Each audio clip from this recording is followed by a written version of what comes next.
This is One Sentence News, a daily podcast featuring 3 news stories with a sentence-long summary and 1 sentence of context apiece. I'm Colin Wright. This is a sponsored message. I've been using Anchor as my podcast host for a while now, and it's been a pleasure to use. Anchor offers benefits that most other hosts do not. It's free to use, but it also has a collection of tools that allow you to create a podcast completely within the Anchor website or smartphone app. They distribute your show to Apple Podcasts, Spotify, and all the other distribution channels without any additional effort on your part, and you can make money from your podcast without any minimum audience size. So you can use it as a more traditional podcast host like I do, but it's also got everything you need to start a podcast from scratch. If you're keen to give it a shot, download the free Anchor app or go to anchor.fm to get started. It's Friday, February 17th, 2023. Let's talk about the news. From Stat News, a rare Marburg outbreak sparks a race against time to test vaccines and drugs. Equatorial Guinea has been experiencing an outbreak of Marburg virus, which causes an illness similar to hemorrhagic fever, and which, because of its nature, seldom spreads beyond a small population of afflicted people. There have only been 16 known Marburg outbreaks in history, and those have all been halted relatively rapidly after the deployment of standard containment measures, which makes this new outbreak alarming, as it has already spread to nearly 30 people, 9 of which have died, which is more than most earlier outbreaks have tallied. Marburg is typically spread to humans via a species of fruit bat or between people via body fluids, and any spread of the virus is closely watched, in part because it's so deadly, and in part because there are no currently available treatments or vaccines for it.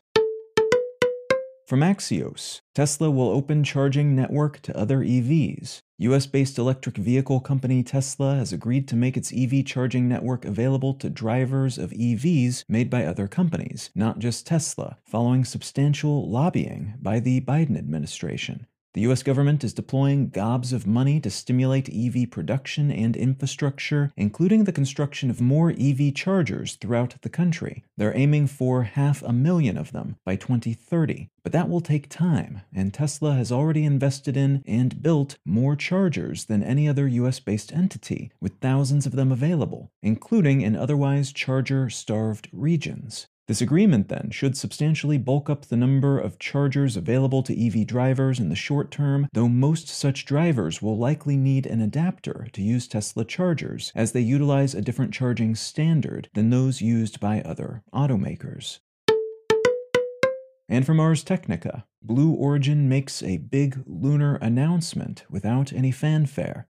Private space company Blue Origin, which was founded by Amazon founder Jeff Bezos, has quietly announced that it has successfully refined synthetic moon dust called regolith into solar cells and electricity transmission wires. This is a pretty big deal because it suggests that a properly stocked lunar lander could take what's available on the moon, and only what's available on the moon, and produce both solar panels and the means of transmitting the energy generated by those panels to batteries, habitats, or whatever else. There are caveats here, including that synthetic regolith might not match up with the real stuff in every circumstance, and that the solar cells produced in this way may be far less efficient at converting sunlight into electricity compared to those currently used on Earth. But this still seems like a feather in the cap of business and government entities hoping to drop manufacturing infrastructure on the moon to churn out the necessities of life. Because if you're able to produce energy without having to launch most of the materials you'll use to generate it from Earth, that makes the entire undertaking a lot more sustainable